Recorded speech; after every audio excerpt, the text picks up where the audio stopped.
this thing on. Anybody out there? Fraggle Fraggle?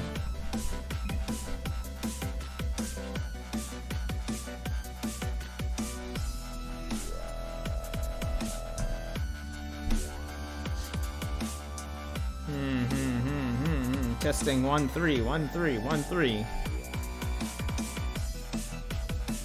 Testing over the royalty-free Shala head Shala. Soon forward, soon forward, soon forward.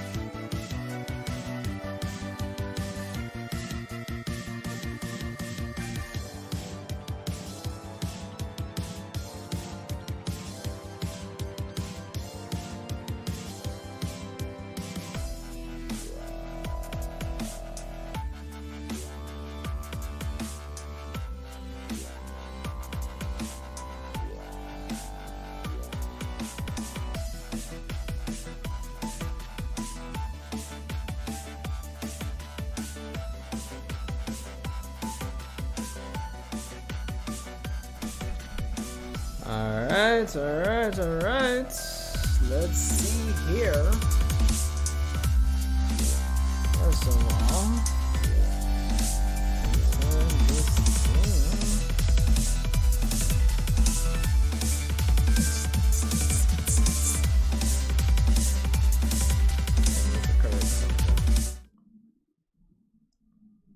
oh, well, that was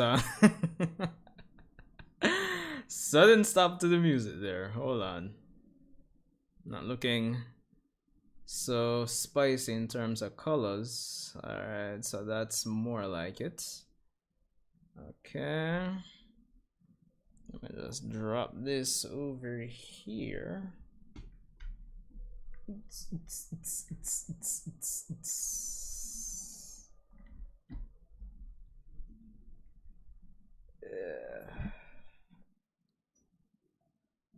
Alright, I think we're looking pretty fresh. Hold on.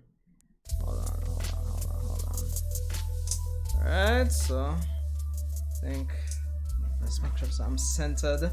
Looking pretty spicy for the camera.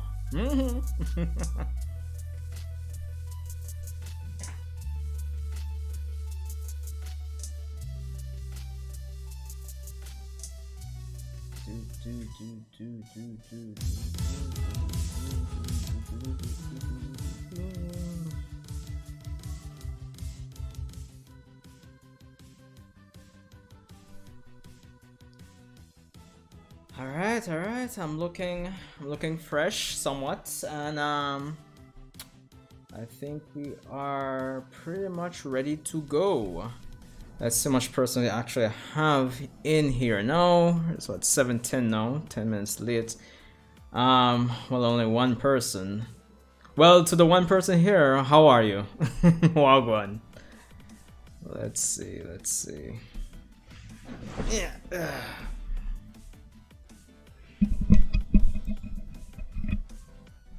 Alright.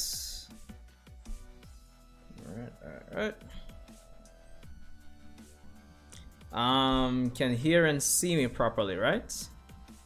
Let me just share the stream to Facebook.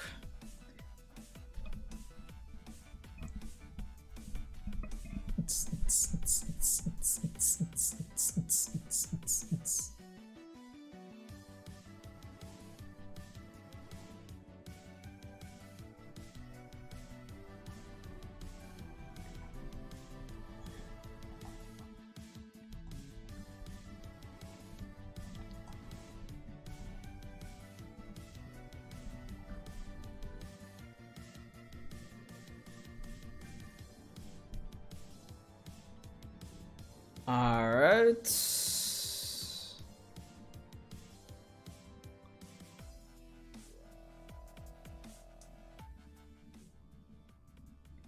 I think that should be low enough for the Shala. Probably don't want to kill it completely, but got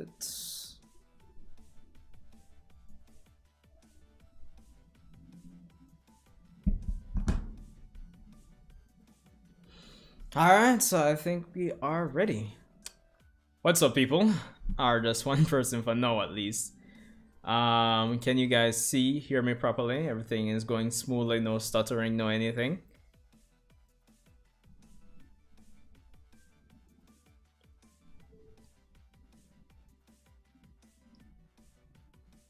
One month.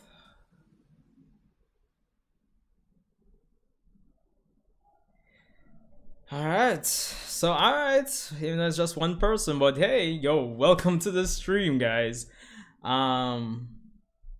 Yeah, so fresh spanking new episode of Uchiha Corner, tentative title, don't crucify me on that one. But yeah, as we can see here by popular demand, of course, you know, shout out to everybody that came on for Uchiha Corner last week. I've even forgotten what we talked about last week. I think it was the Fourth Great Ninja War, right? Yeah, I believe so. And of course, as you can see here, most persons, well, who decided to, you know, participate in the poll for this week's episode, decided to go with, you know, Dragon Ball can be greater, with 40% of the 58 persons who actually voted actually going for that. So that's it. That's what we're here for tonight, actually. Pretty much discussing Dragon Ball and how it can be greater, and, you know, using the time to actually, you know, go over my thoughts on the recent chapters of the Dragon Ball Super Manga, for the most part. So yeah, that's pretty much what we're here to tackle for tonight. Welcome, well, to the additional person that just joined the stream, welcome. It's me. Boy, how is everyone? Just want to make sure everybody can see and hear me properly without any issues, right? Let me know in the chat. Let's see here. I should probably turn on, you know, the other related stuff here.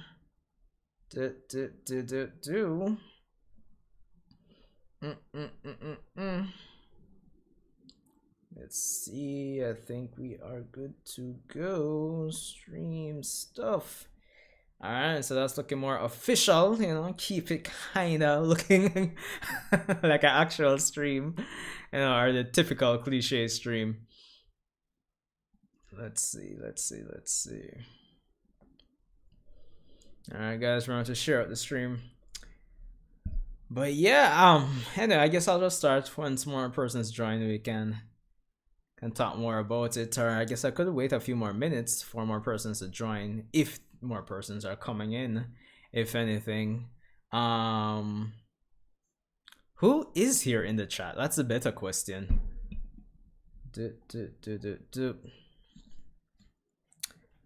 Jake, what going on? We've had a great day. Dragon Ball fell when they made a third gen. Goes and chunks to bury them for. I was supposed to push the old gen sins and it hurt quality. I wouldn't want to say it was forced, but I don't know, man. But I think that's definitely one of the things we need to talk about here tonight on this episode of Uchiha Corner. Let's see. But anyway, I guess I'll just start. So, Dragon Ball, yo, trust me. So much to talk about. For those of you, well, Jake and the one other person that's here, I mean, if you even sort my channel by, you know, oldest videos to the newest videos, you'll realize that I mainly did Dragon Ball content for the most part. Dragon Ball content mainly, up until I switched over to, like, you know, mainly Boruto essentially. But no, you know, Dragon Ball for the most part was, it's either between it and, you know, Gundam Wing was actually my first anime.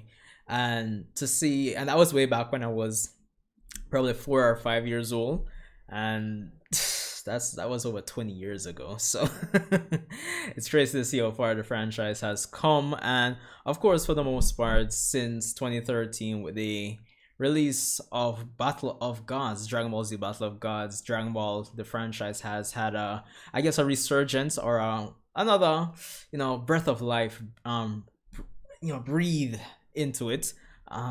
So yeah, so here we are after the, as they would say in the Dragon Ball community, the Dragon Ball Renaissance.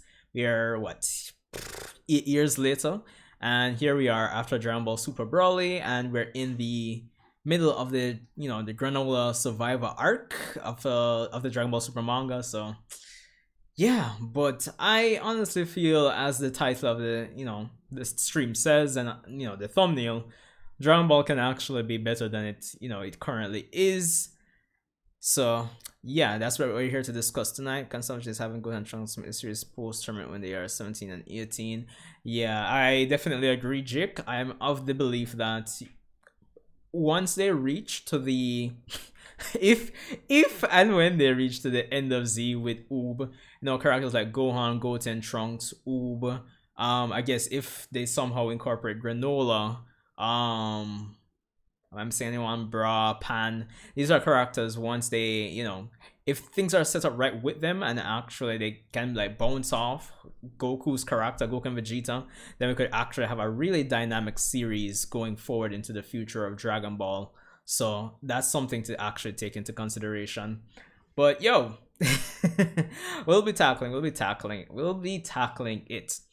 So as I said, Dragon Ball can actually go further beyond people. Now, before getting into the nitty-gritty of tonight's topic for Uchiha Corner, I just want to say, in terms of the Dragon Ball Super manga as of late, I've been enjoying the Granolah Survivor arc. I think it has a lot of potential, if I do say so myself. Even since the Moro arc, I have been enjoying the Dragon Ball Super manga. I don't know. I feel like I have this. I still love Dragon Ball, but I feel like I have this kind of indifference in terms of feeling towards it these days. Like, I feel like the series isn't living up to its potential. Like, it could be, like, I think it's going decent, but I think it could be so much better, especially in this era where, especially with the recent news where the official Dragon Ball website and everything seems to be put in place for the I guess a bright future financially for the Dragon Ball franchise. I think it's important we talk about how they'll be balancing quality with the financial gain at the end of the day, because obviously the way things are looking, Dragon Ball is going to be going on for a while. The franchise is seemingly expanding, whether it be side anime like Dragon Ball Heroes, main stories like Dragon Ball Super Manga, or anime that's supposedly coming back, future movies. Dragon Ball seems like it's going to be have a prosperous future with or without Toriyama. Take that as you will. So tonight I just want to talk about balancing the bright financial future of Dragon Ball, all the while maintaining quality stories at the end of the day. And inform about manga, why is it Mrs. Toriyama in charge? I'm glad he's happy in time, don't get me wrong. Yeah, I mean, Toriyama did spend a lot of time from 1984 to 1996, and that doesn't include any other side projects he would have helped with regarding Dragon Ball. So I think he's done his time regarding being the main person behind it. But yeah, but I think if they play their cards right, they could actually pump out some quality stories when it comes on to the Dragon Ball franchise. So that's what I really want to tackle for the stream tonight here. So as I was saying, to kind of just recap one of the the more recent stuff, the Granolah Survival arc, I've been pretty much enjoying the arc for the most part. I think it has a lot of potential, and I'm really looking forward to seeing where it's going to go. I really enjoyed the last chapter. I think all the build up with the everything that's happened to date so far with the arc feels like it's kind of paid off to a degree so far. With the recent chapter, I'm really looking forward to the chapter 73. So it's going to be fun. It's going to be fun. But let me just bring up the chapter here. Saiyans and Cerulean.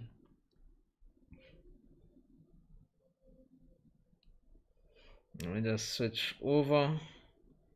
Boom. Here we go. It was a pretty decent chapter, I'm not gonna lie. And I'm really looking forward to seeing where they go with Granolah. I like how they're really incorporating back the whole martial arts aspect with this current fight between Goku and Vegeta and Granolah. It's going to be fun, I'm not gonna lie. in terms of the power system with balancing like Ultra Instinct and Vegeta's God of Destruction training. It really is interesting, but for the long term, there is going to be there needs to be like a change, like a definite switch up. And I think, as I mentioned before, with the end of Z, with the potential to have the supporting cast become relatively relevant again, and playing that off Goku and Vegeta's role in the story going forward is going to be critical. And I guess at the same time, going past the end of Z, it depends on if they decide to, I don't know, use back ideas from GT, revamp them similar to how they did Dragon Ball Super Broly. So it really depends on that, I would say, if I'm being quite honest. But yeah, for the most part, I did love this chapter. Looking forward to seeing where the next chapter actually takes us in this fight against Granolah. And potentially, who knows, we might explore more of Frieza's backstory, which would be really interesting. Given that this franchise is like over 30 years old at this point. We're almost at the, 3 years time we'll be touching the 40th anniversary of Dragon Ball, give or take, if I have my math right. So yeah. But anyway, as I said, I wanted to tackle hold on, I think the final judge needs to be the end. Cosmore was a slight arc until Goku did that. yeah, the sensu bean thing was really jeez, it was, I don't know, like that could have been handled better. And that kind of that's kind of like one of my main points for this stream. That action that Goku took with the whole sensu bean, it kind of falls under something I feel is holding Dragon Ball back, as modern day Dragon Ball back. And it's that right now, when it comes on to the story, it has a tendency to replay or redo all character arcs in a sense, or little character moments that they've already gone through. They've done it time and time again, whether it be, for example, during the Tournament of Power, Vegeta's final atonement, or Goku seemingly regressing in terms of his character, or Gohan seemingly regressing and then going back to where you supposedly want him to be, and then it kind of goes on and on in that kind of cycle. So yeah, so for example, even with this chapter where we have Vegeta seemingly being smart and as some person would say, Detective Vegeta for Neverworld. Shout out to Neverworld.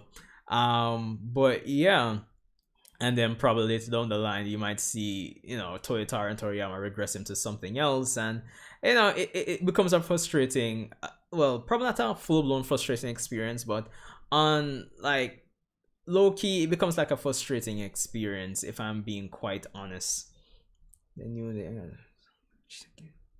power beings and they needed him to get back involved. I mean, that's a possibility too, Jake. I'm not gonna lie. But I think one of the biggest things holding Dragon Ball back is the consistency in how they actually flip-flop between certain narrative beats for certain characters like Goku, Vegeta, Gohan, etc. So there's that. But anyway, as I said, I enjoyed this chapter, but that's not the main thing for this stream. So yeah, Dragon Ball can go further beyond. And as I said, the main gist is that Dragon Ball can be much greater than how it is currently portrayed. I know Dragon Ball has that whole, like, generally speaking, most persons would say it's the gateway to anime for most persons.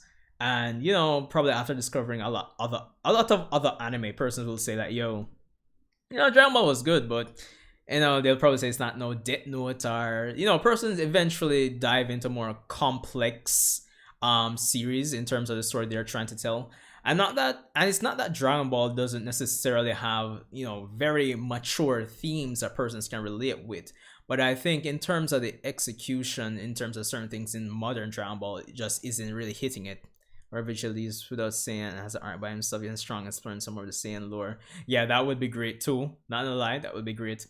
But more to what I'm saying. Welcome NSDE. Welcome to the stream. But more to what I'm saying is that Funny enough, in terms of Dragon Ball not necessarily living up to its potential, I would say, um, you know, it's one thing when you have like a spin-off and then the spin-off isn't necessarily living up to its potential. But, looking back on it, in hindsight, Dragon Ball I don't think has been necessarily living up to its potential since the Buu arc. Funny enough, and I think a lot of persons, critically speaking, despite loving the Buu arc, would probably agree with me on that the Buu arc was kind of like the downward slope. Like it started to go downwards there, objectively speaking, with the Buu arc. Oh, I love the content, yo. NSDE, yo, respect. Yo, we're trying to hit 2,000 subs hopefully by the end of June, hopefully, but 20,000 hopefully by the end of the year. So, respect for the support, NSDE. Looking forward to you guys, watching the Boruto episode with me tomorrow. So there's that. But yeah, as I was saying, like I think for the most part, Dragon Ball has not been living up to its potential since the Buu arc, and it's basically been made worse with Dragon Ball, the modern era, the Dragon Ball Super era, much worse if I'm being quite honest. Like there's some I would say acceptable bullshit what you could put up with, throughout the Buu arc, but Super for the most part I think has made things a lot worse. Now, as Jake just said, in terms of keeping Gohan as a nerd, and I think Toriyama kind of dropped the ball in terms of Gohan when it comes on, like way back from the Buu arc. I think in terms of a very compelling character arc that ties back to the Cell games could have been written and put in place for the Buu arc, if I'm being quite honest. And that just wasn't the case, if I'm being quite honest. Gohan, a lot of persons will say they would have loved Gohan to turn out like future Gohan. And I think, if I'm being honest, I think Toriyama,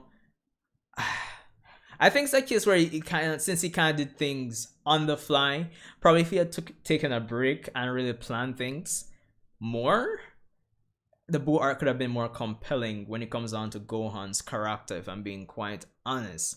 Because I think because of the lack or any missed opportunities with Gohan's character from the Buu arc, it spilled over into the Dragon Ball Super era where, Gohan isn't really getting any spotlight, and then he'll seemingly get some spotlight there. Or it seems like something is going to go on for him, no pun intended. And then they kind of regress him, and then it's kind of like a back and forth deal. So I think the roots of the problem kind of tie back to the Buu arc, if I'm being quite honest. Here's my beautiful daughter wife, Trunks, my man. Drive her like to be already murdered. But cool, you lost your edge. I'm out. Yeah, you get it, Jake. Honestly, you get it. Because if I look back at the Buu arc, I would say that it would have been a nice opportunity to, have Gohan, pursue what he wants to do, which is become a scholar, which we never actually find out what kind of scholar he is.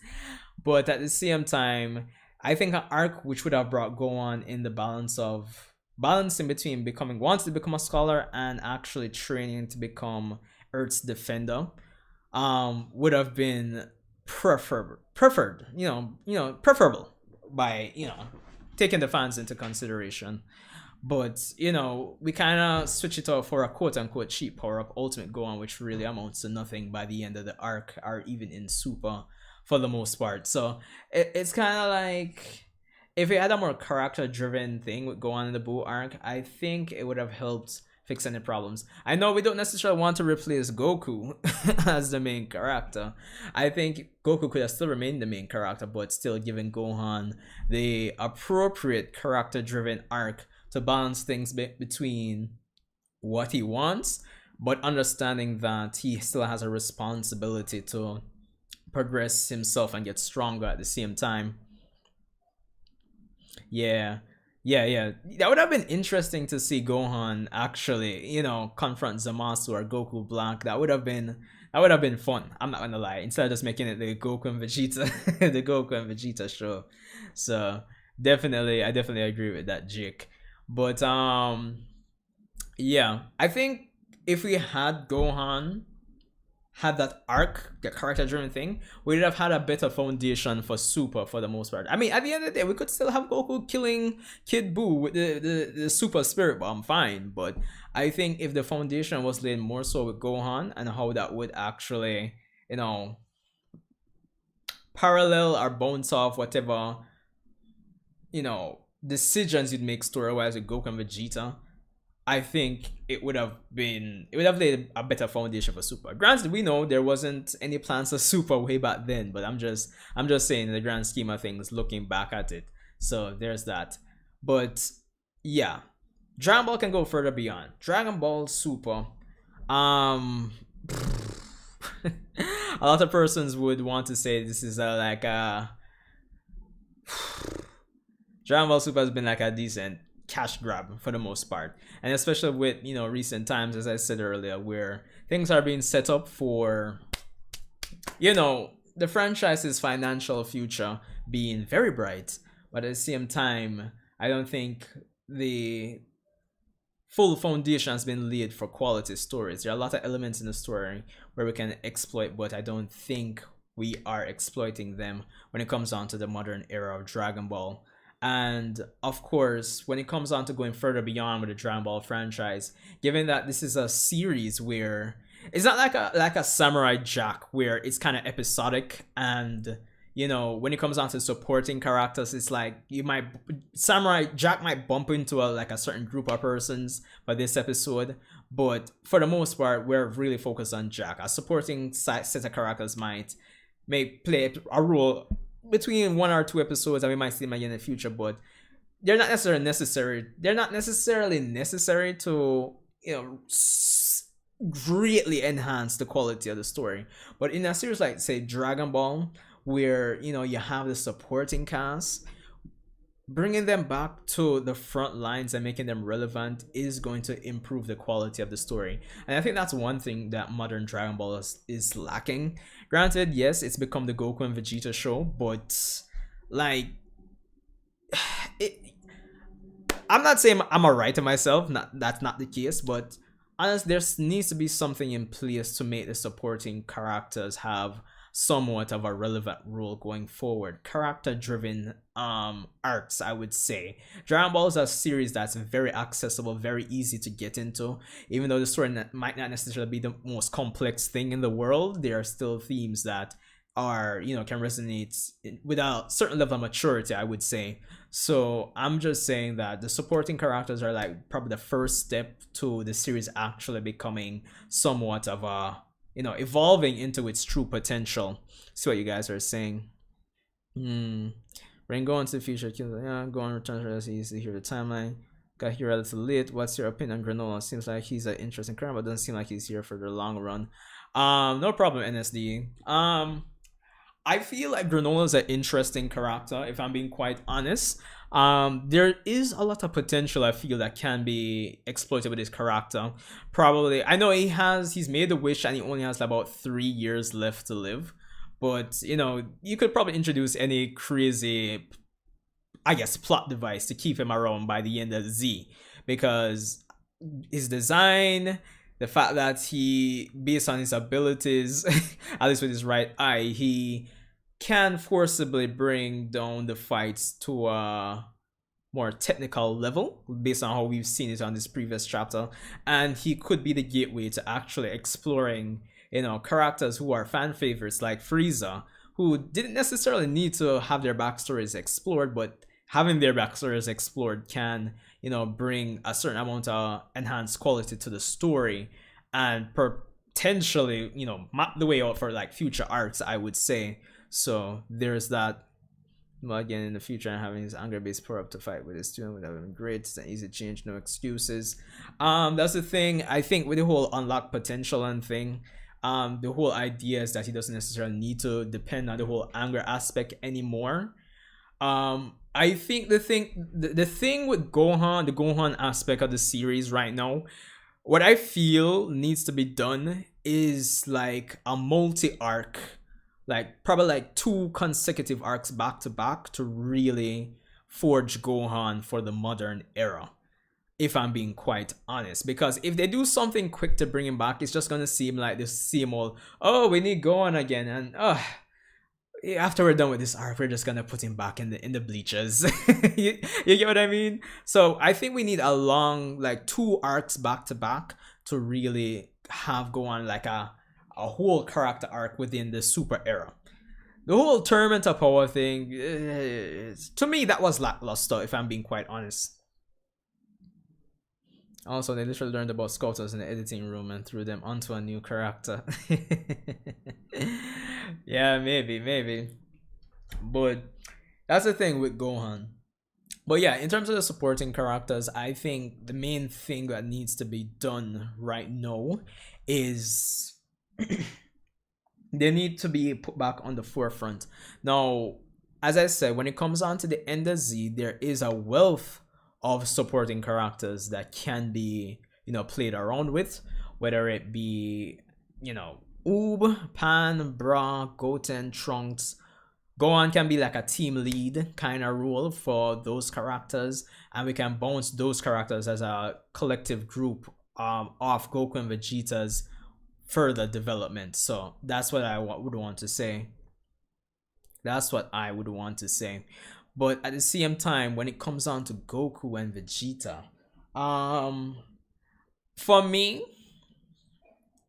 I think what they need, honestly, is, and I'm not saying they need to really change Goku or Vegeta's character, don't get me wrong, but, and this is something that probably should have gone on from before, but in terms of Goku, especially Goku, I think there needs to be a balance between him realizing that his love or passion, how it's affecting those around him, like some conscious realization. And I'm not saying you need to kill Goku's passion or his drive to fight strong opponents or whatever the case may be, but there needs to be some subtle character development or subtle growth for him, because after 30 plus years of Dragon Ball, there's only so much more you could do with Goku's character. But I think if you had some subtle growth, some subtle realization of his actions and how his actions actually is affecting those around him as well, I think that needs to be done, if I'm being quite honest. Quite honest. And as I said, even in regards to the supporting characters, like, yeah, we have a multiverse. We have a multiverse of characters right now, but I think there needs to be more of a foundation laid going forward from the end of Z to, bring in a new set of supporting characters.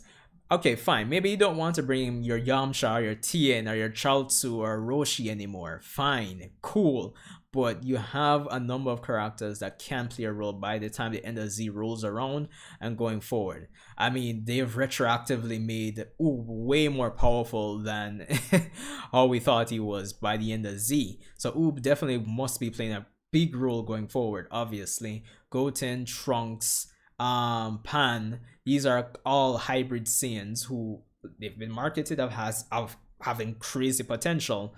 Of course, there's still Whis there. We can make use of them to get those characters up to speed in a believable way, not just having a character like Gohan train for like, I don't know, 12 hours and I'm Super Saiyan Blow level. You see me? We need the characters to catch up in believable ways. Dying early in the post Z makes sense. Post wise, Goku needs to die. I don't think Goku needs to die. And to be honest, I don't think Toriyama, Toyotaro, or the powers that be, like Shueisha, Toei, I don't think they're going to do that, if I'm being quite honest. Especially, or at least not at this point.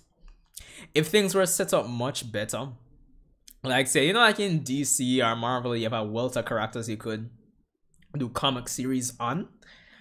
But I don't think the foundation is there for right now for them to do something without Goku. It would kind of like saying we'll put a Dragon Ball movie in theaters without Goku. On paper, I don't think that would work just yet.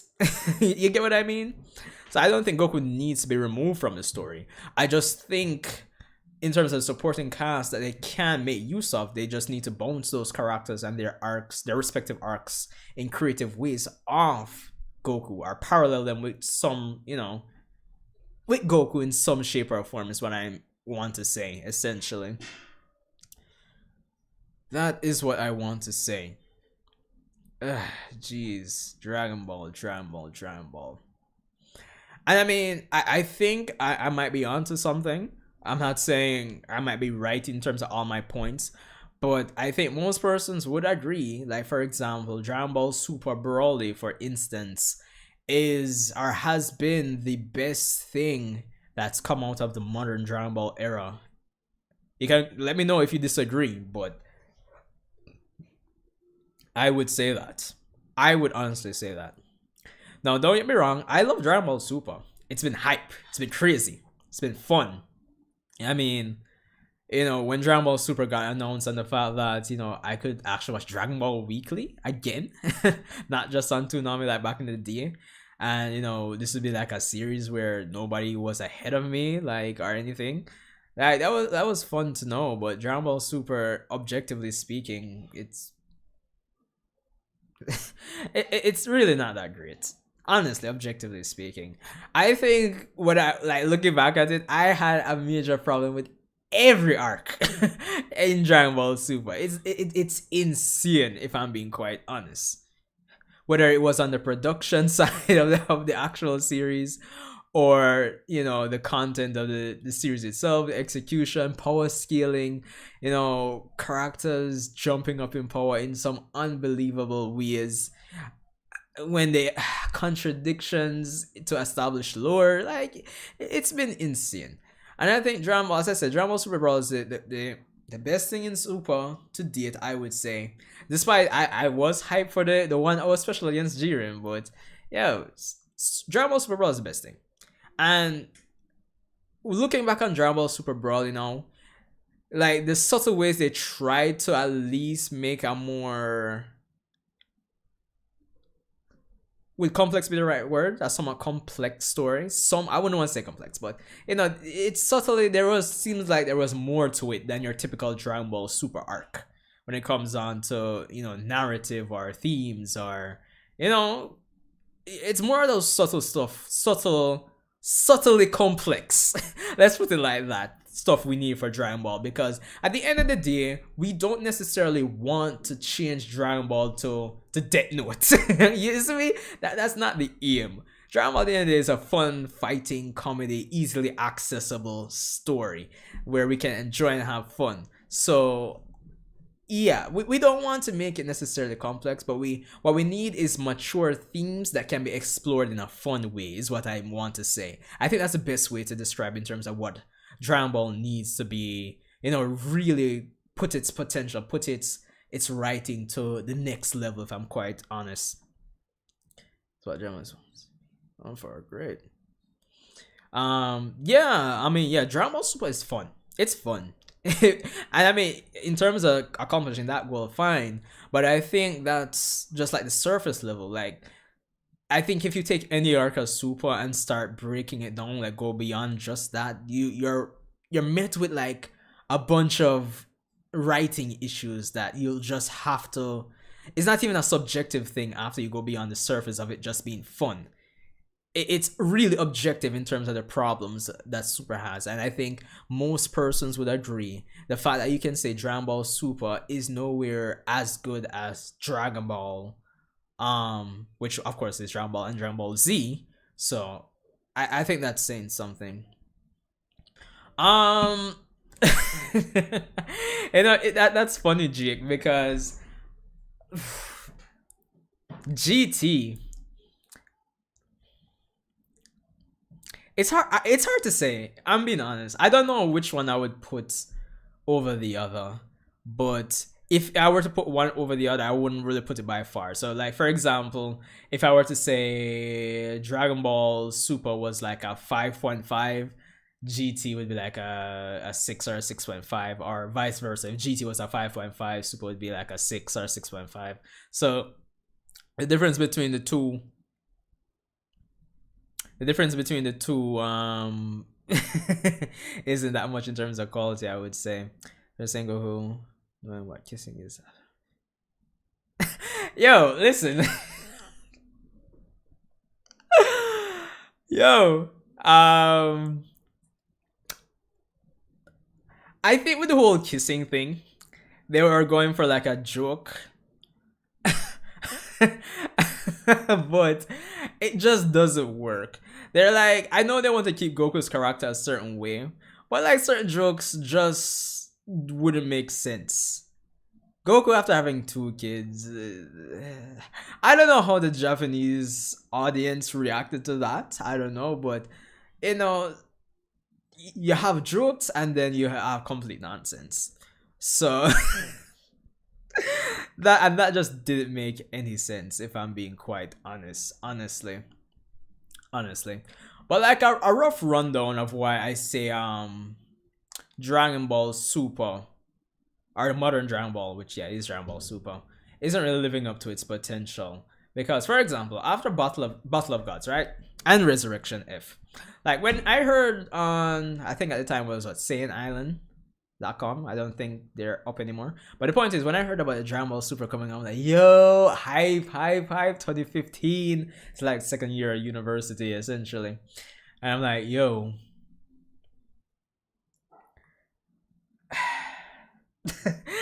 I remember bumping up into episode 5 of Super, and it was just, honestly, it was just disappointment. And honestly, for example, like just skimming over all the arcs of Super. When, I heard they'd be doing over all the arcs, right? Other persons were complaining. I wasn't complaining because I was saying the movies are like about what, an hour and a half, give or take. And we're extending these arcs into, I don't know, what, 10 episodes, 10 to 13 episode arcs. So I'm like, all right, I don't have a problem. They have literally, in terms of runtime, like about twice, if not 3 times the length of the movie, since you're watching about 10 to 13 episodes. So with proper planning, you could really lay the foundation for a long running series, introduce elements that would, you could pay off later on, and things you didn't get to do in the movie, you could really set up for the long run in these arcs. But that was not the case for Dragon Ball Super, for Battle of Gods or Resurrection F. And that was like the start of, I would say, the downfall, or probably not downfall, but the lack of potential, the lack of exploiting the potential I feel modern Dragon Ball could have had from the very beginning. So modern Dragon Ball, for the most part, already started off on a rocky start, and that's not to, I don't even include the lack, well, the problems with production, where like animation animation and art is concerned. So it's like, I was one of the persons that was like, all right, yes, go, let's do over Battle of Gods and Resurrection F. But when it came, it's like the arcs didn't justify, the execution of the arcs didn't justify redoing them at the end of the day. You get what I mean? There was some interesting stuff, like for example in Resurrection F, that between Battle of Gods and Resurrection F, that regarding like the training with Whis and thing, but in the grand scheme of things, I don't think Resurrection F and Battle of Gods really, I don't think they did enough to necessarily say I would agree that yeah, they actually need to be done. So there's that. And then like the arc with Universe 6 versus Universe 7, don't get me wrong, anime wise, Super Saiyan Blue Kaioken was hype. But like honestly, there is a recurring problem from the start regarding power scaling and how the characters are relating to each other in terms of power. And a lot of times it kind of feels like, in terms of the anime at least, and in some cases the manga too, is like you're making fun of whatever intelligence I would have watching the series. Honestly, if I'm being honest, there are a lot of times where power scaling, it just doesn't make any sense, if I'm being quite honest. Like the decision to have Goku, you know, have him get that godly Zenkai. So basically, his beast form becomes the strongest Super Saiyan God in the anime. It I'm not saying it couldn't have been handled. It couldn't work, but a lot of times going forward since then, like a lot of cases just doesn't make any sense in terms of. I mean, for example, Goku clashing with Roshi, Goku clashing with Krillin and Super Saiyan Blue. You know, in terms of how the ability, the power levels would logically stack, it's like doesn't make any sense in a lot of cases. You know what I mean? And yes, probably power scaling isn't the end all be all of the quality of the writing, but at the end of the day, this is a battle shonen, so it's a big part of what makes the series tick. So stuff like that, everything kind of combines into this soup where the series just doesn't really flow as well as it could have, if I'm being quite honest. So yeah, if I'm being honest, I mean, even going into listen, I when the Goku Black arc started, I was in love with it because, like, disclaimer, I'm not saying that Dragon Ball needs like world-ending stakes to be good or fun, or to make me want to tune in. But Super, for the most part, the first three arcs is like. So the Goku Black arc is really what the franchise needed at the time when it started, but it was like anime wise, like 3 episodes in, I'm talking about the sparring match between Goku and Trunks, and I'm like already picking out nitpicks and problems, and it's like, I don't know, the Goku Black arc for the most part, I feel like could have been much better than what it was, honestly. If I'm let me know if I'm talking nonsense or not, Jake and the other person that's here, because honestly, it's just a lot of contradictory stuff, unnecessary complications, especially when it comes down to the anime. I mean, Trunks.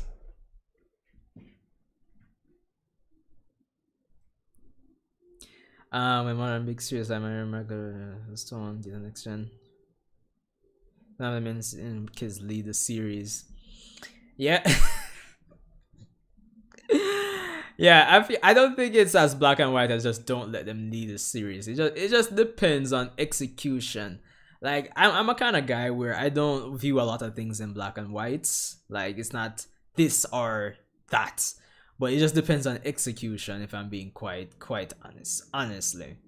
So for example, like with Boruto, like even though I love Boruto right now, but even with Boruto, I think it could have been much better to start off, especially with the anime. So it's really and truly that. But I see what you're saying, Jay, because the thing at the end of the day, most of the investment or most of the reasons why we'd be tuning in would be for the old cast. So I think for the most part, having Goku and Vegeta being the leads is still beneficial with coming from that perspective. But the thing is, I'm saying you can't be like sacrificing your supporting cast is like in a series that the intent was to have the supporting cast, is like you're really sacrificing how good your series could be. Yeah, they do need these kids to reach the eldest power scale, but whether it be plot device and thing, you can have the new generation reach the older generations, level of power in believable ways, whether it be plot device or you craft some natural ways for them to actually catch up. For example, like with Boruto, for the longest while before, getting into the nitty gritty of the Karma Seal, I was wondering how Boruto was going to surpass Naruto. But the fact that he's essentially more skilled than Naruto when Naruto was his age, and if we're gonna say, oh, we're giving him Momoshiki's power essentially, which is at least when Naruto still had Kurama, which is, you could probably estimate it to be like 40 to 50% of Naruto's total power. You could say, okay, yeah, there's there's a decent foundation set in place. There's a foundation set in place for Boruto to actually surpass Naruto in a believable way that was introduced by the current conflicts in the story. Fine, cool. Or even like with Dragon Ball, like, okay, we have Gohan, who they want to say, okay, even though it's some persons who want to say Gohan easily surpassing most persons by the age of 9 by the end of the Cell Games is bullshit. I would say it's acceptable bullshit. Let's put it like that, if I'm being quite honest. And you know, stuff like that, you know, let's make it kind of believable. Fine. But what I'm saying is, like, modern Dragon Ball, I don't think has done the best of jobs when it comes on to, you know, balancing everything that could make it as best as, well, as good as it could possibly be. It's like, yeah, it really has become the Goku and Vegeta show, if I'm being quite honest. And then it's like the way the supporting cast is treated is like, it's got almost like an afterthought. And when they're treated like kind of like an afterthought, it's like when they say, okay, we kind of need these characters for this particular arc. For example, Tournament of Power, or like, for example, Trunks in the Goku Black arc. It's like, oh shit. And then based on any time constraints, writing constraints in terms of putting the story together, it's like you kind of have to come up with some contrived reason to make them, you know, rise up to Goku and Vegeta's level without it being natural. It's like it's not executed in a natural, believable way. It is very jarring, like, if I'm being quite honest. Yeah. Goku Black and the future Trunks world, literally. Yeah, true. Well, it's not even the ending of his world, really. It's just like a lot of things in the arc. For example, like for instance, the anime. Like the time travel aspects of it, and the time loop and all that foolishness. It's like, I don't know, the writers made it unnecessarily complex because they didn't necessarily have to go the time loop way. I know at the time, I might not remember all the specifics, but I remember at the time when reading the manga version, I'm like, okay, the manga version makes more, you know, it makes use of how Toriyama established time travel to work more so with the time machine in the Dragon Ball manga versus how the anime doing this whole ridiculous time loop, making it unnecessarily complex, for instance. Or, you know, future Trunks seemingly catching up to Goku Black Rose. It's insane. And what makes it so much more unbelievable, so much more jarring, at least for me personally, is, as I said again, the decision from the start of modern Dragon Ball, at least in the anime, to have Goku keep the Super Saiyan God Zenkai boost. It just makes everything ridiculous. To say, like, you know, X and Y characters are catching up. And especially with the Goku Black arc, where you have what was I gonna say? Shit, I lost my train of thought there. But yeah, for example, like the Goku Black arc, right? It's like you have Goku and Vegeta. Obviously, they've stacked God and Blue on top of your godly base. And then you have a character like Trunks, even though he's half Saiyan, and yes, obviously he's portrayed to have a lot of potential, he's never been portrayed like, say, a Gohan type of character, for instance.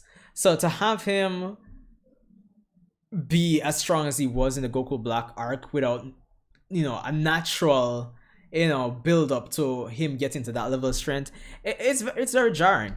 And that comes to a head. I know a lot of persons had a problem with the whole, you know, spirit bomb, spirit sword. Yo,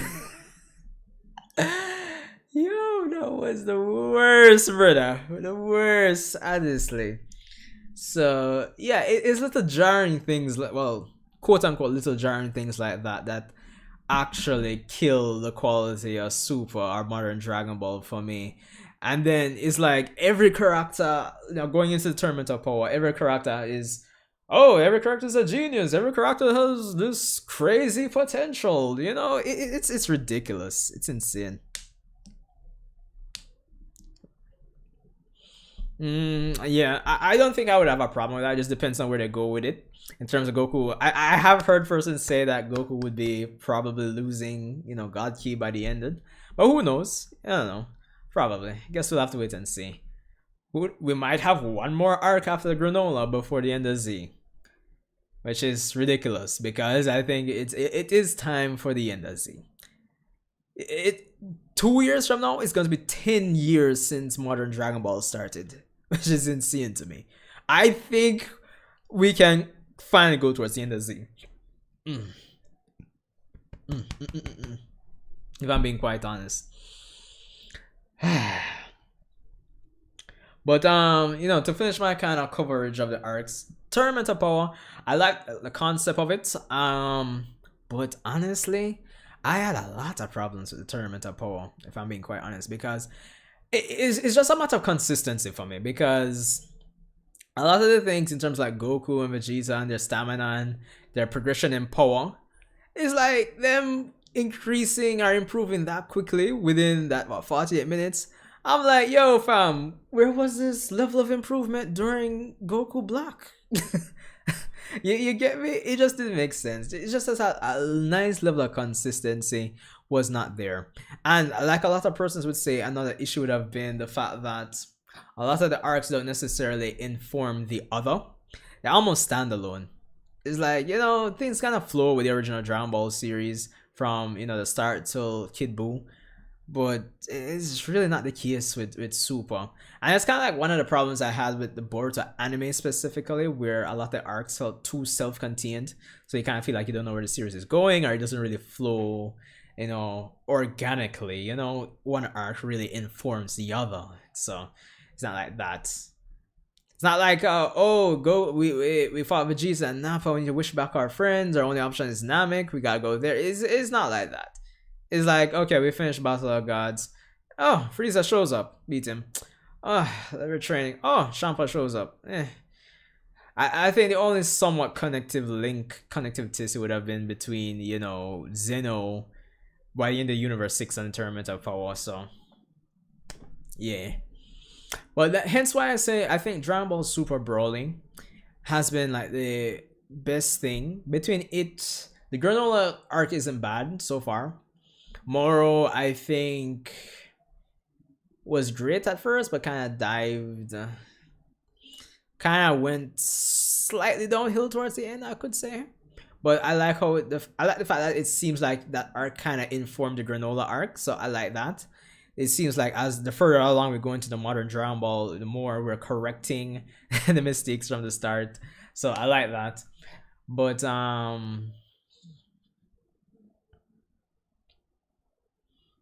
shit, lost my train of thought again.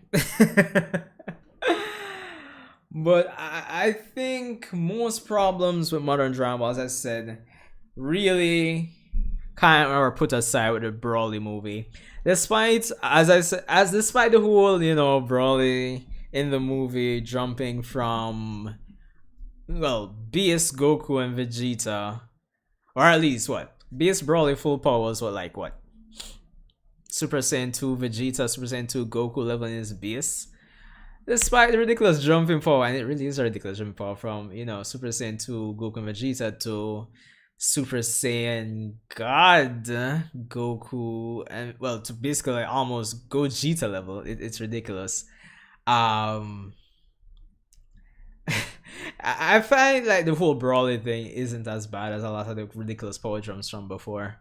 If he is really the quote-unquote legendary Super Saiyan, they don't really want to put it like that in the series, but between that and his 40 years of training, so yeah. But I think there's real room for some subtle complex themes to be explored via Dragon Ball's simple yet accessible nature, which is what I would really want. To explain, because functional training was bigger than emotion, yet Trunks through it more held. That you see, Jake, that's what I am saying. And that kind of ties back to the point I was making with the Goku Black arc, where Trunks, for the most part, even though he's half Saiyan, and for his age, he's way stronger than Goku and Vegeta was at his age, but he was never portrayed as being a character like Gohan, even though being half Saiyan. even though he went through hell, he's never been portrayed as having these explosive bursts of potential. So it's very jarring when in the Goku Black arc, the amount of gains he made. So that's the problem. One of the major problems I have with the Goku Black arc, which just didn't make any sense to me. No, hasn't really unlocked God Key with anger, bro. I don't know. Like I feel like with the anime, the man in the like the man in the yeah, the animation room like, okay, we need to power up Trunks to make him look cool. What can we do? All right, let's slap on a blue aura. Let's confuse the fan base and make everybody thinks he has God Key. Like, I realize we have no explanation for that. We're just throwing a bunch of forms. Like, it's ridiculous if I'm being quite honest. And I totally agree, Sula. Like, they definitely need to bring back Broly, back at like soon. But at the same time, you see, because Broly was introduced in a movie or arc where they're seemingly like a next level of subtle complexities to the themes they were exploring, they need to really craft a next decent arc for Broly. I just don't want them to just reintroduce him just for the hype, because hype can only go so far. It doesn't make sense you introduce him for the hype and then when you peel back the hype, it's just all foolishness after that. So yeah, that's what I really want to say. I was saying really, she being like, it's kind of saying being a man will be fun. Yeah, it's gonna be fun.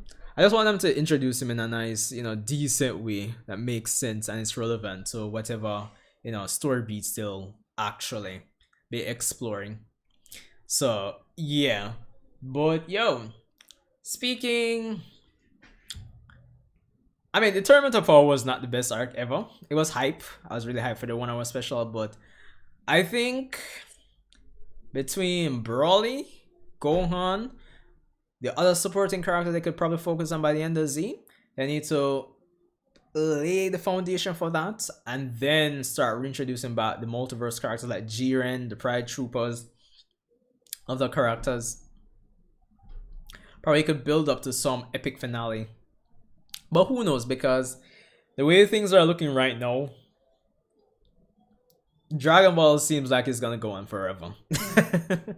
If I'm being quite honest. I mean, between the official websites, apparently based on, via like persons like Geekdom saying, it seems like it's only in recent times Japan is really realizing how popular Dragon Ball is internationally. The Dragon Ball room that was established a few years back. Other different areas of the franchise like Dragon Ball Heroes, the games, whatever. Dragon Ball seems like it's gonna go on for forever, bro. So, yeah.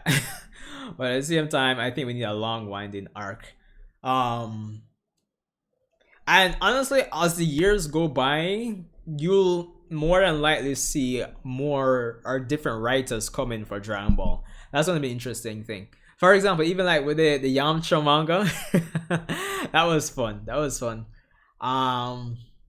But like more like we're going to be seeing a number of different writers actually come in for Dragon Ball, because Toriyama's like, how much? Hold on. Kira Toriyama's like, how much this year? Toriyama's not gonna stick around. He's not gonna be alive forever, people. He's 66 as of this year. So,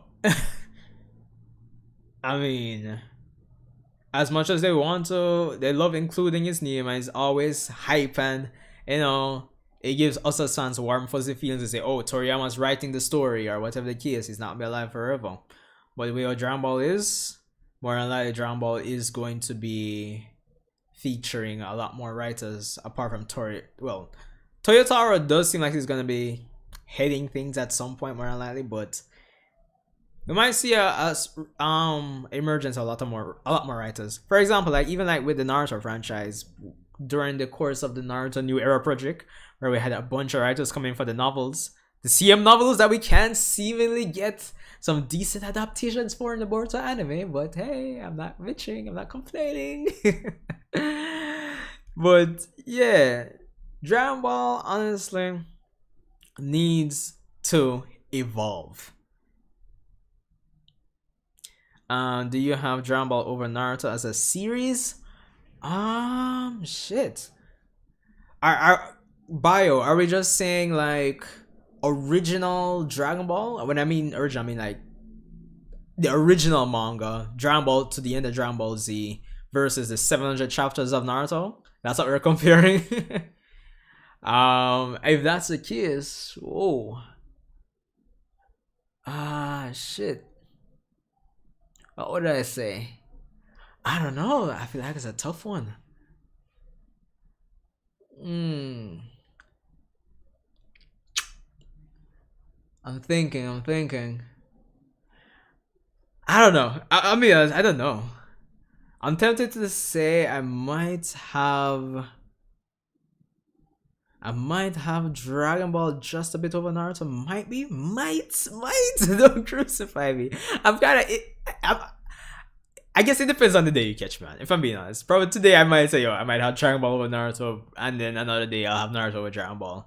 I think two of them kind of suffer from the same issues as they go along, where a lot of the supporting characters who could have made the series a lot better kind of eventually fall out. So, some of the same issues. The studio cleared up fictions to it. Who's that? Where she is? For real, like they should have explored the whole fact that Trunks would have been how much by now? You'll be like what? Future Trunks in like 31 no, 30 something, right? It's ridiculous. Hey, if he likes his cougars, then fine. He's old. Prophet Trunks is just good with older women.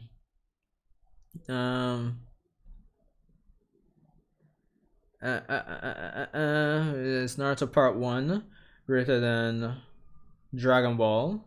Dragon Ball is greater than Shippuden, and Shippuden equal DBZ. Original. To be honest, I haven't seen original Dragon Ball in a while, but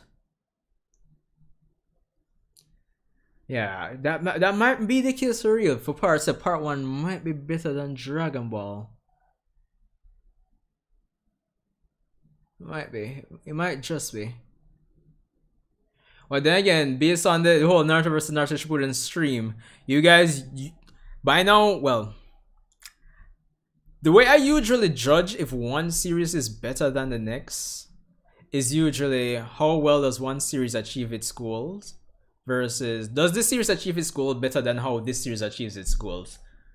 So it just depends on that. But that doesn't seem like a bad rating to me, Bio, if I'm being honest. If I'm being quite honest, Shippuden equals DBZ doesn't seem like a bad rating to me. Probably, as I said, depending on the day, I might switch things up, but for the most part, that seems like something I could say, oh yeah, I could agree with that if I'm being quite honest. So, yeah. But yo, like in terms of my expectations going into the future of Dragon Ball, I haven't watched Dragon Ball Heroes in a long while, but I want to actually binge and catch up one of these days. But it's like I just want Dragon Ball to stay true to its roots, a fun fighting adventure series, but at the same time, in terms of what it's going to need to actually step up to the next level, because as I said, Dragon Ball is like your entry. You're like your entry into anime, right? Fine. Or for most persons, like at least persons who are born in the 90s, fine. But it's like after that, you find a lot of other series that might do things, but that accomplishes their goals better than how Dragon Ball accomplishes its goals. And it's like Dragon Ball back in the modern era, while it's hype and it has the whole nostalgia and old fan base and whatever it's done with like Kai and the movies and everything behind it to have the fan base keep up with it, I think it can be better. Which is best sequel series, Boruto or DBS? If I'm being quite honest, if I were to compare animes specifically, I might want to say Boruto. And yeah, I think I might want to say Boruto because, alright, like if I were to compare animes, they kind of both suffer from the same issue of a lot of the arcs being self-contained between Boruto and DBS. But I feel like Boruto. I feel like I have less to complain about when it comes on to the Boruto anime than the Dragon Ball Super. Yo, I am not exaggerating when I said every arc in DBS I have a laundry list of issues. Like, trust me. We learn these long stories need clues are passed on. Yo, I heard, yeah, but most person have heard about the situation with Kentaro. I did kind of talk about it, well, touch on it during the Boruto reaction, but yeah, man, it's like Kentaro. I haven't gotten into Berserk. One day I will. It's crazy. I've never heard anything bad about Berserk, but one day I will, and it's going to suck knowing that I won't be able to. At some point, there's not gonna be any more Berserk for me to read or watch or whatever. But yo, rest in peace to Kentaro. Like, obviously I didn't know him personally, but yeah, I can empathize with the family. So, rest in peace. But yeah, you have a point. When it comes on to these long winding stories, it's like, yeah, man, there really does need to be an end point, honestly, or passed on. So I do agree with you, Jake. I do really agree with you. So I guess, yeah, I know, funny enough, I did finish reading Demon Slayer like about 2 weeks ago, and even though I feel like the story could have been probably easily like 100 chapters longer, I kind of respect the author for ending the series where they did. Um, so yeah, there's something needs to be said about doing long winding series. I know it's easier said than done because usually I would imagine while you're writing, more while it's like you set up a lot of things and you want to actually pay off a lot of the things you set up. So it's kind of like, do you fall into the One Piece situation where you have a million and one things set up and you want the characters to evolve in some natural, non-believable, well, sorry, natural, believable, non-aspal ways while fulfilling and covering most of the stuff you set up. It's really situations like that where you'll find that I think the series will drag on. Well, not drag on, but it will last a while. So, yeah. Yeah, I mean, it's better, no doubt, because it's all canon. Boruto manga better, but the anime ongoing on hiatus for years are a bad filler. DBS Super Anime is better, no doubt, because it's all canon. I don't think, while the idea of stuff being canon in itself means it does matter in the grand scheme of things over the course of the story or the franchise. I think something being canon by right shouldn't necessarily mean it's necessarily better. I've said it before, I've talked about this in depth over multiple videos. I haven't talked about it in a while since the Boruto anime slap. It's literally kind of heat right now. But the Boruto anime's problems, like a lot of the arcs are just, if you take them by themselves, there's more, it leaves more to be desired, but for the most part, I think they're decent. But it's just like how the arcs relate to each other. It's like when you're watching for the first time, you kind of start losing interest going from arc to arc to arc because it just feels like it's going nowhere. Hence why it feels like filler. But in itself, in the art, I think they're decent. Super, yeah, I like the fact that it's canon, but every arc has like a laundry list of problems too. So it's like, it kind of comes down to pick your poison, I guess. Yeah, that's what I'm saying, Bio. Like, Super has a lot more problems in terms of writing. Like, take the Boruto arcs in themselves. It's like a different set of problems you have to think about with Boruto. It's really the arcs informing each other, or the arcs naturally developing or progressing into each other is really the problem with the Boruto anime.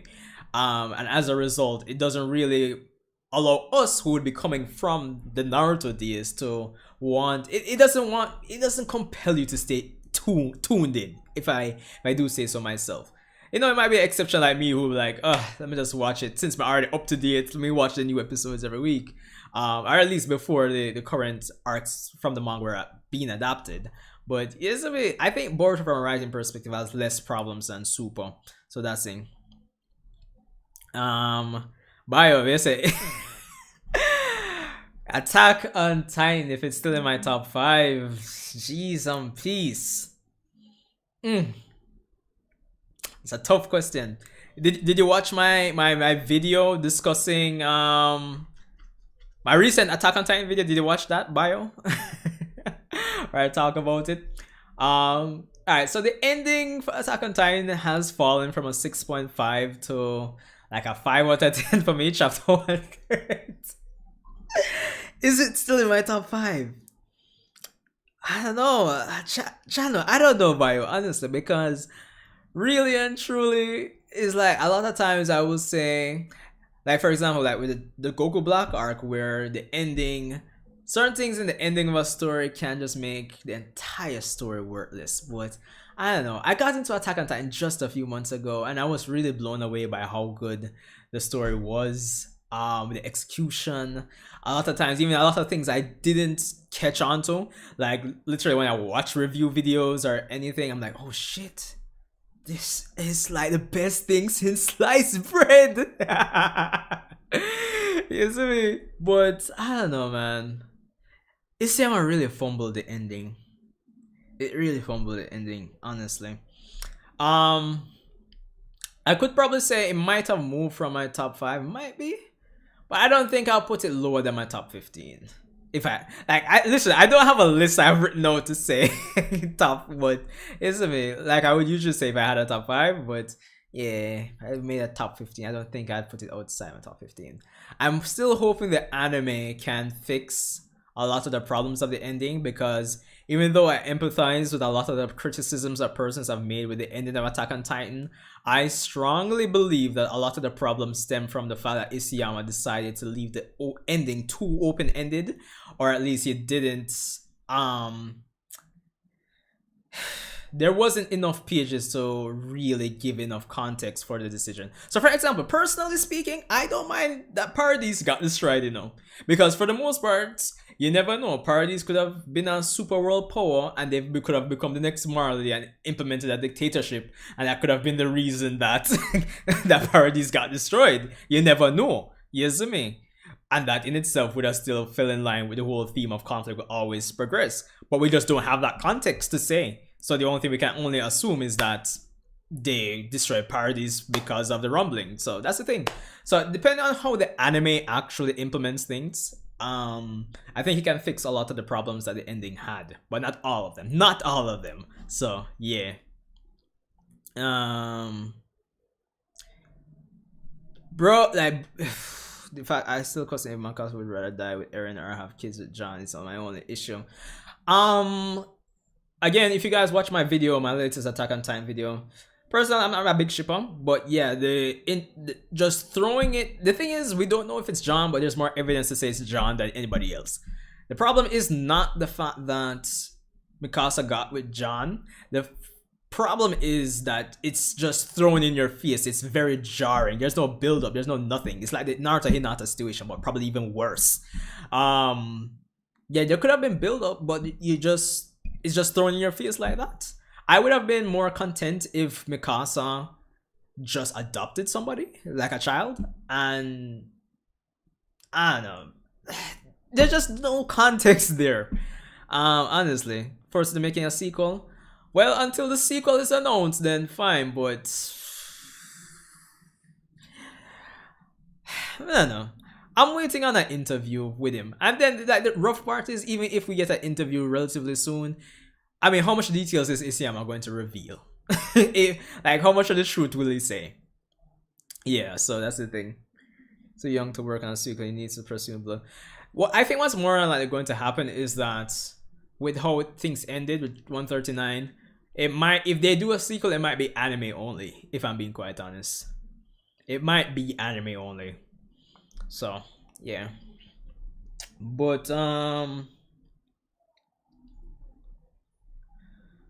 that aside, as I said, even back to the whole Dragon Ball situation, as I said, what Dragon Ball really needs, guys, because as I said, I'm enjoying the Dragon Ball Super Manga, but a lot of times I feel kind of indifferent towards it, and a lot of times I question myself to say, you know, what does Dragon Ball need? Like, there's a lot of more that, like, today there's 1,000,001 anime series that have probably like like if you take the nostalgia side, I guess there are a lot more series that probably handle stuff better than Dragon Ball. And as my first anime, debatably between it and Gundam Wing, um, I want to see Dragon Ball do great, especially with its financial future seeming very bright. I want it to do really good, but what it really needs, as I said, is more still push for the complex themes, but execute them in the way that Dragon Ball does best. You know, the way that is accessible, it's fun to the readers at the end of the day. But at the same time, you gotta evolve certain things. Stop flip flopping between narrative beats. Stop trying to appeal to nostalgia. At the end of the day, is what I want to say. Certain characters like Gohan, like do multiple arcs, like a long character arc to kind of have him established in the modern era. Because when I think of Gohan in the modern era, it's just a character that's flip flopping between two. It's like writers don't know what to do with him, and I don't think it's that hard to really come up with something for Gohan, honestly. Vegeta, Goku, make them evolve, like establish some middle ground within the stuff that they experience between their passions and how they're affecting persons, their family and friends. Well, I mean, Vegeta has done. I think they've done a decent job with Vegeta, but Goku, I think they need to really push forward with that with Goku as well. Supporting characters. These characters need to be pushed. They help to make the story more dynamic. You can still keep Goku and Vegeta as the main, but you know, bounce these characters off them. You know, draw some parallels between supporting characters in terms of their arcs and Goku and Vegeta. These just these things I'm asking for, fam. Especially since no matter what, Dragon Ball is gonna make money. But let's just balance it with quality is what I'm saying. That's all I am saying essentially. Yeah, yeah. Everybody would agree, Bio. The Goku and Vegeta show. If I'm being quite honest, like I don't know, fam. It is literally insane. It's become the Goku and Vegeta show. That's why you see. That's why when everybody was excited, like in the Mora arc, when the old, the can I say Z Warriors anymore? Or the S Warriors, Super Warriors showed up. I think everybody really received that well because it was just refreshing to see. Yeah, well, DBS uses new forms to sell toys, so I don't see it. Oh, that's true. You can't imagine much. We got what? God, Blue. I guess they must have Blue Kaioken as a toy. Ultra Instinct Omen, Ultra Instinct, Super Saiyan Rage. Well, what about 6? Super Saiyan kills one is what? Berserk, right? Yeah. And then you have Broly's full power Super Saiyan. It's ridiculous, honestly. Yeah, I kind of agree with you with that, Bio, because it kind of goes back to the whole flip flopping that I keep saying. They just need to drop that. We already had the characters do these things. There's no need to do them over again. And I think one of the big problems is the time constraints to write compelling stories for these characters. I think that's the thing. So they're kind of like forced to try to appeal to our nostalgia. So I hope, I hope with the super anime being, out of the blues for so long that somebody between Toriyama, they've had, like, they're working out the key points of some decent arcs going forward. Key points going forward. Hopefully, I am hoping. If I'm being quite honest. Another reason why I'm really interested in them reaching the end of Z2, as a side note, is that I'm interested to see if they're going to revamp or do anything with, like, say, GT concepts, or if they'll canonize GT. Multiverse, I don't know, something, something. I think we've been in this 10-year time skip for way too long. Something needs to give. Something needs to give. Because honestly, as much as I enjoy these arcs, I mean, I'm tired of being in a 10-year time skip. It's getting ridiculous. getting too ridiculous, honestly. So I'm looking forward to seeing where they go beyond this. And be quite honest. So yeah. I need a growth spurt. Goku was for around 17. Yeah, I did. They probably might not do that till. Alright, if I was a betting man, probably next arc they'll show Goten and Trunks as such. More than likely. Hopefully.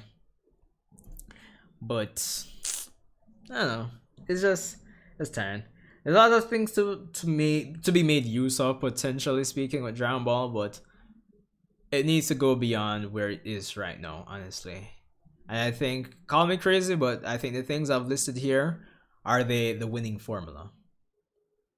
Formula F1. Alright, but yeah, seriously, I think it's the winning formula, because at the end of the day, I know I acknowledge that we don't need to make Dragon Ball something that it isn't, but at the same time, it can evolve in some natural way, right? Right? Am I wrong? Am I wrong?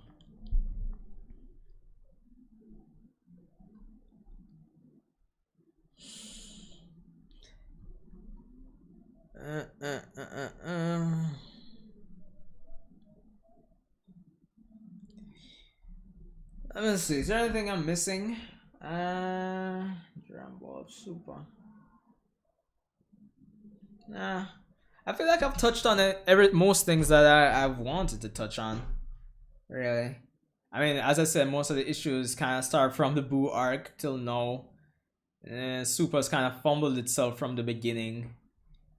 Most of the issues from the power scaling, the flip-flop in terms of characters, Gohan, Vegeta, etc. Lack of supporting cast. The need to actually evolve the writing while still maintaining the simple fun nature of Dragon Ball. I think those are like the main things I really needed to touch on. I guess any questions? Any questions, guys? Can't believe it's been an hour and a half since we started streaming. It's ridiculous.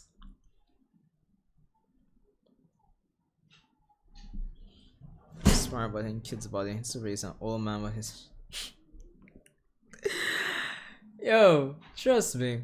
Like, a lot of persons will want to say that Goku has been this way all the time. I'm probably to the degree they're right, but trust me, the anime for Super has portrayed Goku in some ridiculous ways, honestly.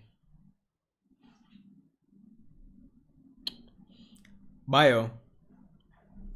Hold on there. Hold on there. Cause I can't believe Bio really they asked me what I think him they asked me. I just take off everything off of the screen. Bio. Look at me good. Did you just really ask me if Yu Yu Hakusho is better than Dragon Ball? What, do you expect me to say it's not? Like, Yu Yu Hakusho is the greatest of all time. Listen, I've been doing these polls for this Uchiha Corner stream for quite a while now. And I've been putting Yu Yu Hakusho is the GOAT as a topic, hoping that persons would vote for me to talk on Yu Yu Hakusho for one of these streams. But no! Everybody's voting for some other topic, whether it be some Naruto topic, Dragon Ball, or whatever. I'm dying to talk about Yu Yu Hakusho. Yu Yu Hakusho is honestly one of the best series I've ever watched, dog. Go on, hit. Why did you kill my dad? Tell me to. Oh, Goku. But yeah, man, I'm hoping to talk about, have a dedicated Uchiha Corner stream for Yu Yu Hakusho in June, because next weekend is the end of month subscriber stream, so hoping to talk to you guys about any and everything, I guess. So I won't be having a poll for next week for you guys to vote on, so yeah. But it is what it is. It is what it is. But anyway, I think I've said my piece. If I've missed anything, you can let me know. Hunter x Hunter. I haven't watched Hunter x Hunter yet, but Yu Yu Hakusho, Naruto, One Piece, Dragon Ball, Bleach. I would say for me, I would put One Piece above Bleach and Naruto if I'm being quite honest. Yu Yu Hakusho. Huh. Would I put Yu Yu Hakusho above One Piece or One Piece above Yu Yu Hakusho? Hard to say. I haven't watched Hunter x Hunter yet, so I can't comment. But definitely Bleach, Naruto, One Piece above those. Yu Yu Hakusho. Yo, it's hard, dog. But definitely Yu Yu Hakusho, and if nothing else, Yu Yu Hakusho and One Piece above Naruto and Bleach. Easy. Easy. I don't have to think about it. It's just facts. It's not even subjective opinion. It's objective. This is just one of those natural rules of the universe. I see. Yeah, I guess I could see where you're coming from. A post time skip One Piece. I think that the reason why it kind of becomes low is because even though you have like Fishman Island, Punk Hazard, Dressrosa, Zoe, Whole Kia Kano, Wano. I think it's a case since you could almost treat all those arcs as one long winding arc. It doesn't have those big payoff moments like pre-time skip. If I'm phrasing it right, hopefully. So it's kind of like post time skip is like one big arc, I guess. So yeah, P and arc, to be honest. Fishman Island was Punk Hazard, Dressrosa, Zoe. I think it's more so the world building, really. P and arc was really good, to say the least, because the show actually became Naruto Shippuden. Talked about this already, but thinking, because I dropped off One Piece for like a year or two, and then I binged. And I think the chapter really set me off the most was 958, the ultimate chapter, literally titled the ultimate. Listen, the Oden flashback was really good. I don't care what nobody has to say. Oden, Kazuki, yo, Chaden, yo, nah, like, I haven't watched Fairy Tail. I don't think I'll ever get into it. The only thing I've watched by this author was Rave Master, and I didn't even finish the manga. It was just the anime. Doom. So there's that. But right now, after this stream, I will need to catch up with. I think I have 2 episodes of Nagatoro to catch up with. I have 2 episodes of Shaman King 2021 catch up with. I was thinking of checking out Jobless Reincarnation and what's this other anime? Vivi Fluoride's Ice Song. I think that's anime only. It might have a novel. So I was thinking of checking out those 2. The Golden Flash was cool in the anime, mid in the manga. Alright, fair enough. I thought it could have been better, but I thought it was awesome. I don't know, Oden's character really just kicked it for me. And it's just that the history and the fact that this guy was on Roger's ship and Whitebeard's ship, just seeing his adventure for me was really fun. At best for me, pre-time skip was like an 8.5, 9, 6.5. I think I'd put it at a 7 for post-time skip for me. Hold 1 second, guys.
Ooh, sorry about that. Had to take that call. um, no, I don't think even with it. Listen, I don't think the sexy taboo stuff is gonna bother me too much, if at all. If I'm being quite honest, if I'm being completely transparent, so I think I'll be fine. So yeah, Vivi Florets, I've been hearing nothing but good things about that. I was thinking of checking that out too. I've been enjoying Nagatoro. Though I mean, it's Naruto Part 1 equal pre-time skip One Piece greater than Naruto Shippuden. And you have Naruto Shippuden greater than post time skip One Piece. Alright. I'll switch it around for say, I'd still have post time skip One Piece. I probably might have them equal for now. Or if not, post time skip One Piece. But that's just me. Part 1 Naruto was, well, as I have a whole stream that you guys were there, right? Yeah, you guys were there when I was talking about Naruto versus Naruto Shippuden, so we've done an entire stream on that. The old gen Big 3 are hard to read constantly because of the correction next gen made. Big 3 old gen. You know, funny enough, I was just reading Bleach and Naruto for the longest while. I didn't get back into the One Piece since like the 4Kids days till like 2012, and I was just watching the anime going through. So I didn't get back into the One Piece manga until about 2013. There about 2013, 2014. Bye. Sorry, man. Sorry, but I don't know. Post time skip One Piece. It to me, it's kind of about the build up and payoff for me, if I'm being quite honest. I mean, I think, for example, the fact that, for instance, chapter 957 Ultimate, I can be super hyped just by bounty reveals. For me, subjectively, I think that's saying a lot. Just Sengoku talking about history of the world, I think that says something about One Piece. Well, post time skip at least.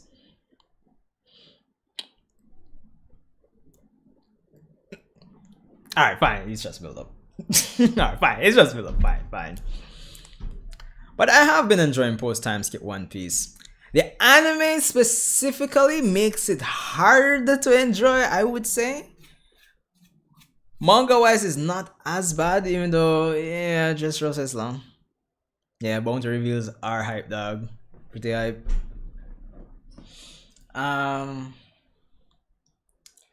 Punk Hazard and Fishman Island weren't. It to me, those two. Well, Punk Hazard is the themes are nice. Fishman Island is more so like, I guess more so the poneglyphs and the history. There wasn't really any challenge for the characters there, really. Dressrosa. Getting back Sabo was something. One Piece kept constantly strong because of this world support and fame, not his ability. One Piece kept consistency. Luffy is strong because of his world support and fame. Yeah, that's what I'm like. That's what I'm saying. It kind of feels like Luffy is like, if this was like, say, Naruto, and we had Big Mom and Kaido, it'd probably throw a power up onto Luffy and boom, 6 parts Luffy. But yeah. But yeah, I agree, Bio. Oda does off screen way too much. But overall, if I put the entirety of One Piece together, I would still say it's a better product than Naruto, all like part 1 and part 2 put together. So yeah. But anyway, guys, I don't want this. This was supposed to be a specific Dragon Ball stream, but I've said all I needed to say Dragon Ball wise, I guess. But I'll end the stream for now. Catch up with Nagatoro, grab out one snack, chillax the rest of the night. Boruto episode tomorrow. I need to go on the road tomorrow though, so I don't know. Probably might drop my video a bit late. Hopefully not. But yeah. But anyway, respect for coming out tonight, guys. One Piece was meant to end after part 1 and they changed coloring back. Bearing the Navy flag has not had the Navy on the war. Action could teach Oda how to draw fights so Oda doesn't have to off-screen so much. Flag. End after part 1. Really? It would end One Piece after part 1? I mean, I don't know.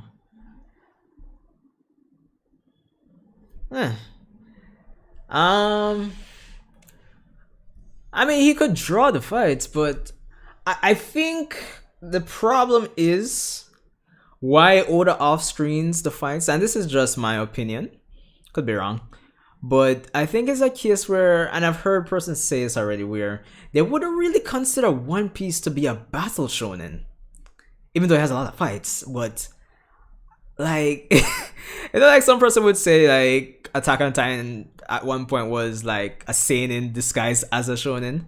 I feel like a lot of persons would probably say something similar. Not necessarily to say One Piece is a seinen, but it's like something disguised as a shonen. Let's put it like that. So I think that's why probably Oda off screens a lot. Like the fights aren't necessarily the driving force behind the series, even though it's a shonen series. But yeah. War is not there yet. Yeah, I get you, Jake. I get you. But yo, anyway, guys, yeah, respect for coming out. As I said, I would want like 1,000,001 persons in for these streams, but work in progress, right? But yeah, respect for coming out, Jake, Bio, Sula, if you're still here, and well, there's only 3 persons here now, so yeah. Well, respect. I'm gonna chillax for the rest of the night, and I guess the end of month subscriber stream will be next week Saturday, either Friday or Saturday, one of the two. So yeah, but anyway, respect guys, and I'll see you in the next, well, Uchiha Corner is on break till June, so yeah, hopefully I get to talk about Yu Yu Hakusho, hopefully. But yeah, see you guys in the next one. Alright, cringe, but no. Yo, enjoy the rest of your night, guys. See you.